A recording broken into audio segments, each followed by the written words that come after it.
In the same way, faith by itself, if it is not accompanied by action, is dead. That's a very simple message. It doesn't say you're saved by faith, by action, but it says to do something. And our good acts are not limited to acts of charity. How about the causes of the church? How about being willing to serve on a committee? Or become a leader? Or work with our youth? He's aged Phil considerably. He's looking older every week.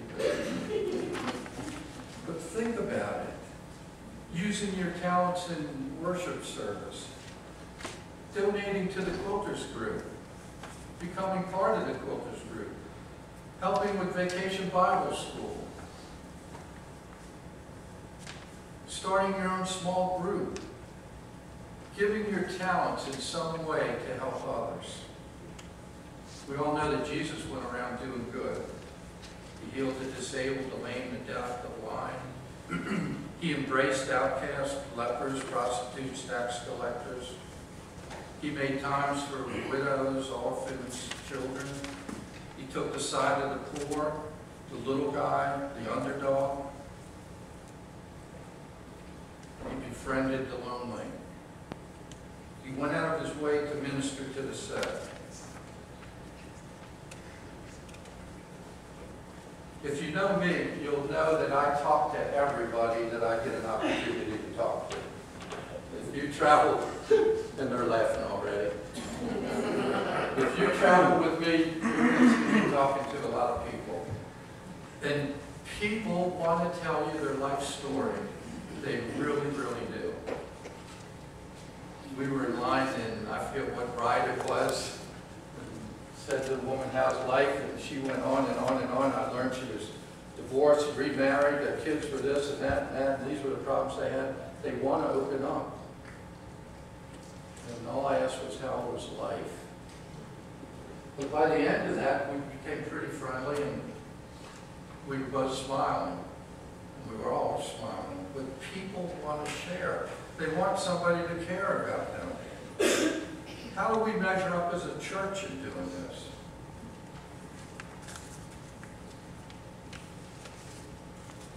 How do we help our community? Well, we do. And we don't talk about it a lot. And it's hard, very difficult for the pastor to stand up here and talk about everything that the church is doing well. But it's not so hard for your lay leader to do that. We have a super outreach program. We help with all the holidays with families that need help, with either food or monetary, whatever it may be. We have youth programs that are fantastic. We have Wednesday and Thursday programs that are really grab into the community and show these kids what love is. We have dinner preparations and delivery. When families are in need, we have a system set up to have meals made and delivered. What you don't want to do is call Ashley to make the delivery.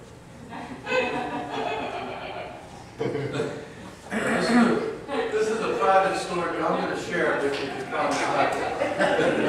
Ashley, would you stand up? We were delivering meals to this family. Ashley and Tommy, her husband, are getting ready to deliver a beautiful chicken dinner, as I recall. And she calls Mom and says, what's the house look like? And Danita says, it's a white house with a picket fence, and there's usually a car there. And she says, well, I'm right in front of that or something. Yeah. She goes in with this beautiful chicken dinner, knocks on the door, and this old couple comes to the door, and they welcome her in and say, oh, thank you so much. And they put it in the kitchen, they thank her, and she leaves. Well, it turns out that house was 2 houses away from the actual delivery.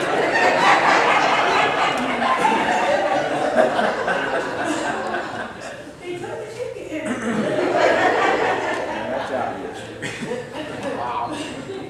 So they took the chicken in. I said to her, the next day we'll go back and take that and bring it down to the family that deserves it.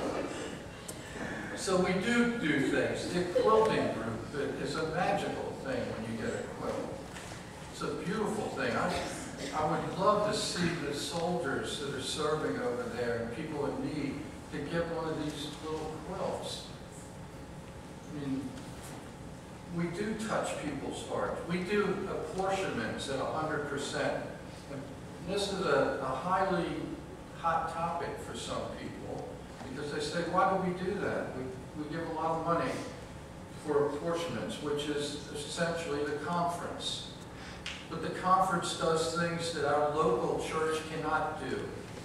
This unites all the churches into big causes, and they're good causes. So we do reach out. What else do we do?